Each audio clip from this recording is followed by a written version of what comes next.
Hello friends, welcome back to investment की यात्रा। और आज हम बात करेंगे इंडस टावर की। वीकली के चार्ट पे इसकी बात करेंगे। अभी इसने क्लोजिंग दी है 225.45 पे। आगे कैसा ट्रेड कर सकता है, म्यूचुअल फंड की इसमें कितनी होल्डिंग है, बैलेंस शीट और फाइनेंशियल्स फंडामेंटल कैसे हैं इसके, तो पूरी बात करेंगे।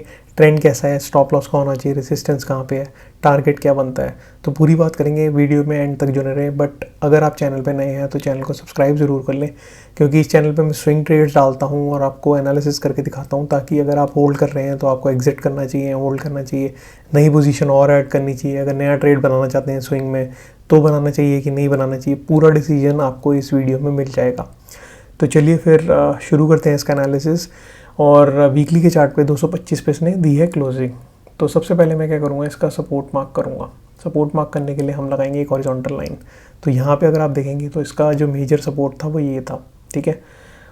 वो क्यों था वो भी पहले बात कर लेते हैं। तो ये आप चार्ट पे देख रहे हैं 2013 से 2023 का चार्ट, कम से कम 10 साल का चार्ट है।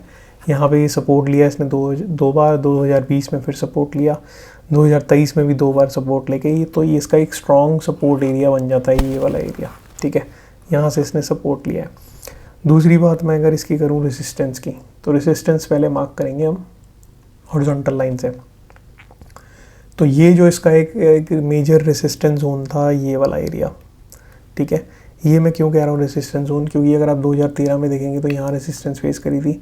फिर उसके बाद 2014 में इसने फिर रेसिस्टेंस फेस करी, इसमें वी शेप रिकवरी ली, इसको काट के सीधा ऊपर की तरफ गया, ठीक है। यहाँ पे नीचे आया, यहाँ पे इसने सपोर्ट लिया ये वाली रेसिस्टेंस पे, तो ये सपोर्ट का काम करा। यहाँ पे फिर सपोर्ट मिला, ठीक है, यहाँ से ऊपर गया, वापस नीचे आया, फिर यहाँ सपोर्ट मिला। तो ये वाली रेसिस्टेंस ने प्रूव कर दिया और इस सपोर्ट ने दिखाया कि इस रेसिस्टेंस की रिस्पेक्ट करता है और बार बार यहाँ पे सपोर्ट ले रहा था। यहाँ पे देखेंगे तो सपोर्ट लेके जब नीचे आया स्टॉक, तो ऊपर से यही चीज़ रेसिस्टेंस बन गई इसकी, ठीक है। यहाँ पे आगे भी रेसिस्टेंस आपने देखी है, यहाँ पे रेड कैंडल बनी थी एक, ये देखिए रेड कैंडल बनी थी एक, ठीक है। ये रेड कैंडल बनी, यहाँ पे ये रेड कैंडल बनी, तो ये यही वाली रेसिस्टेंस है, ये वाली रेसिस्टेंस यहाँ पे जो आपको देखने को मिली है। उसके बाद इसने ऊपर गया, वापस रीटेस्ट करा, ये वाली कैंडल दिखी, ये रीटेस्ट जोन था, ठीक है, RZ जोन, रीटेस्ट जोन। तो यहाँ पर रीटेस्ट करके अब ऊपर की तरफ जा रहा है। ये कम से कम 10 साल का, 10 ईयर्स का ब्रेकआउट है, ठीक है, इंडस टावर में 10 ईयर्स का ब्रेकआउट आप इसमें देख रहे हैं। क्यों? क्योंकि यहाँ पे आप 2003-13 में देखा था आपने, और यहाँ पे अब फिर से हो रहा है 2023-24 में। तो यहाँ से आपको एक अच्छा ऊपर का ट्रेड मिल सकता है। और इसकी जो टारगेट है वो कहाँ पे आने चाहिए, तो टारगेट की बात कर लेते हैं। और ये सिर्फ एक एजुकेशनल पर्पज़ के लिए वीडियो है, तो अपना खुद का एनालिसिस करें तभी ट्रेड लें। मैं सिर्फ अपना व्यू शेयर कर रहा हूँ आपके साथ।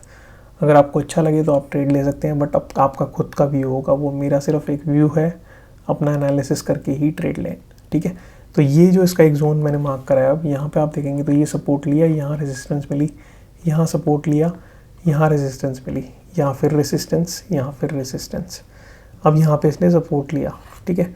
तो इसका जो नेक्स्ट टारगेट होगा वो है आपका 273। अभी ये ट्रेड कर रहा है 225, टारगेट है 273। तो 50 पॉइंट का लगभग एक टारगेट मिल गया है आपको, ठीक है। 50 पॉइंट इसका हो जाता है अराउंड 20% का टारगेट, 22% का टारगेट आपको यहाँ से एक एटलीस्ट कैंडल में मिल सकता है, ठीक है। 50 पॉइंट कम नहीं होते। अगर आप 1000 शेयर लेते हैं तो कम से कम 50,000 का ये ट्रेड है, ठीक है, 50,000 का ट्रेड है आपके लिए।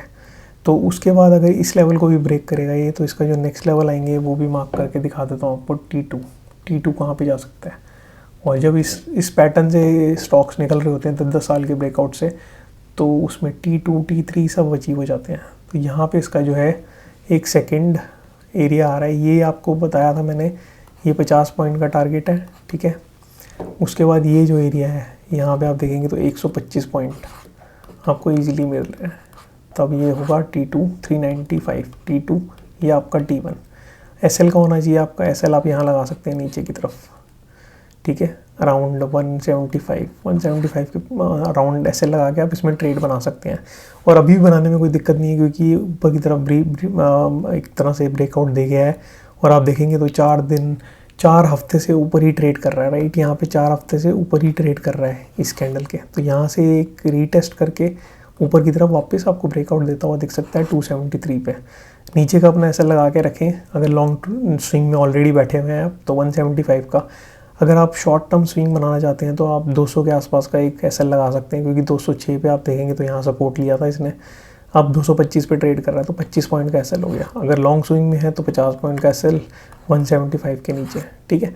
तो ये एसएल की बात कर ली। टारगेट 1 मैंने आपको बता दिया, टारगेट 2 भी बता दिया, और आपको इसमें पैटर्न भी बता दिया क्या है। क्योंकि अगर आप यहाँ पे देखेंगे तो एक डाउन ट्रेंड में था, राइट, किसने डाउन ट्रेंड का भी ब्रेकआउट दिया है, कम से कम 10 साल का ब्रेकआउट है ये, तो छोटा ब्रेकआउट नहीं है, बहुत अच्छा ब्रेकआउट दिया है। यहाँ से इसने ऊपर की तरफ जा रहा है और 273 के लेवल आपको इसमें जल्दी देखने को मिल सकते हैं। तो ये मेरा व्यू था चार्ट पे।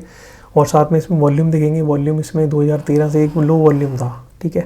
उसके बाद यहाँ से 2020 से हमने देखा कि इसमें वॉल्यूम अच्छी ट्रेड हो रही है, तो वॉल्यूम का भी इसमें खेल चल रहा है। RSI की बात करेंगे तो वो भी आपका 67-60 से ऊपर ट्रेड कर रहा है, तो कोई दिक्कत नहीं है इसमें। तो स्टॉक अच्छा है, पैटर्न अच्छा है, ब्रेकआउट अच्छा है, और इसमें आप छोटे एसएल के साथ एक ट्रेड ले सकते हैं। बट खुद का एनालिसिस ज़रूर करें कोई भी ट्रेड लेने से पहले, ये सिर्फ मेरा एक व्यू है, ठीक है। अब चलते हैं हम इसमें फाइनेंशियल देखने। फाइनेंशियल में देखते हैं कि क्या दिख रहा है। फाइनेंशियल में आप देखेंगे तो प्रमोटर्स की जो होल्डिंग है वो है 68.99%, अराउंड 69% प्रमोटर हैं और सेम लेवल पे ट्रेड कर रहे हैं, ठीक है। उसके बाद इसमें FIS की होल्डिंग देखेंगे तो आप इसमें गिरती हुई दिखेगी आपको। मार्च 2023 में 26 की थी, फिर 23 की हो गई, 21 की हुई, अब 20 की आ गई है दिसंबर में। तो FIIs इसमें से माइनस कर रहे हैं अपनी पोजीशन को, DIIs इसमें बढ़ा रहे हैं, ठीक है, DIIs इसमें पोजीशन को ऐड कर रहे हैं। अगर आप लोगों की बात करें तो लोग भी इसमें ऐड करते हुए दिखे हैं, 2.5 से 3.3 पे आ गए हैं। तो पब्लिक भी इसमें ऐड कर रही है, और गवर्नमेंट का इसमें अदर मतलब सेक्टर्स का थोड़ा सा इंक्रीज़ देखने को मिला, ना के बराबर 0.04%, ठीक है। तो ये तो हमने होल्डिंग की बात कर ली। अब चलते हैं इसकी मेन PNL अकाउंट पे। तो PNL अकाउंट पे जाके हमें पता लगेगा कि प्रॉफिटेबिलिटी कैसी चल रही है अभी तक। तो प्रॉफिटेबिलिटी की अगर हम बात करें तो यहाँ पे आप देखेंगे 2021 में 7,000 करोड़ का बिजनेस इसका ऑपरेटिंग प्रॉफिट था, फिर 14,000 करोड़ का हो गया था 22 में, 23 में 9,000 करोड़ का दिखा, और अभी तक ट्रेलिंग प्रॉफिट जो है इसका ऑपरेटिंग प्रॉफिट वो है 14,000 करोड़ का। मतलब बहुत अच्छा इसमें इंक्रीज़ देखने को मिला है 4,000 करोड़ का, ठीक है। अगर हम इसमें नेट प्रॉफिट की बात करें तो नेट प्रॉफिट आपको 2,000 करोड़ से 5,500 करोड़ का इंक्रीज़ देखने को मिलेगा, 3,500 करोड़ का इंक्रीज़। तो बहुत ही अच्छा, डबल से भी ज़्यादा इंक्रीज़ देखने को मिल रहा है इंडस बैंक में। इसका मतलब इसके फाइनेंशियल्स भी अच्छे हैं, और साथ में DIIs भी पोजीशन बढ़ा रहे हैं। अब म्यूचुअल फंड देख लेते हैं, इसमें DIIs कौन कौन से हैं और कैसे पोजीशंस बढ़ा रहे हैं। तो यहाँ पे आप देखेंगे तो आपको ब्लू कलर की जो लाइन है उसमें दिख जाएगा कि इसमें कितने होल्डर्स हैं। 72 थे जुलाई में, फिर 75 सितंबर में, 97 होल्डर्स थे, 74, 73, अब 80। तो इसमें लास्ट 3 महीने से एक इंक्रीज़ देखने को मिलेगा आपको होल्डिंग्स में। यहाँ थोड़ी सी सेलिंग आई थी म्यूचुअल फंड में, यहाँ पे फिर एक अच्छा खासा बाय आपको दिखा। बट ओवरऑल इसका जो शेयर होल्डिंग चेंजेस हैं वो आपको 81 मिलियन से 87, 95, 99, 102, 111, तो एक इंक्रीज़ होता हुआ आपको दिखेगा म्यूचुअल फंड में कि इंक्रीज़ कर रहे हैं अपनी होल्डिंग्स को, ठीक है। हमेशा बाय दिखेगा, देखिए ग्रीन दिख रहा है आपको, राइट। तो इसमें सेलिंग बिल्कुल भी नहीं आई है, इंक्रीज़ ही हो रही है होल्डिंग्स। तो ये मेरा एक पूरा एनालिसिस था इंडस टावर पे। होप सो आपको वीडियो अच्छी लगी हो, और अगर कोई डाउट है तो आप स्पेसिफिक डाउट मेरे से कमेंट में पूछ सकते हैं, और चैनल को सब्सक्राइब ज़रूर कर लें ताकि आपको ऐसे ही मेरी वीडियोस मिलती रहे। नोटिफिकेशन पे क्लिक करें, और मैं मिलता हूँ अपनी नेक्स्ट वीडियो में। टेलीग्राम पे भी आप ज्वाइन हो सकते हैं, इन्वेस्टमेंट की यात्रा टाइप करेंगे आपको टेलीग्राम चैनल मिल जाएगा।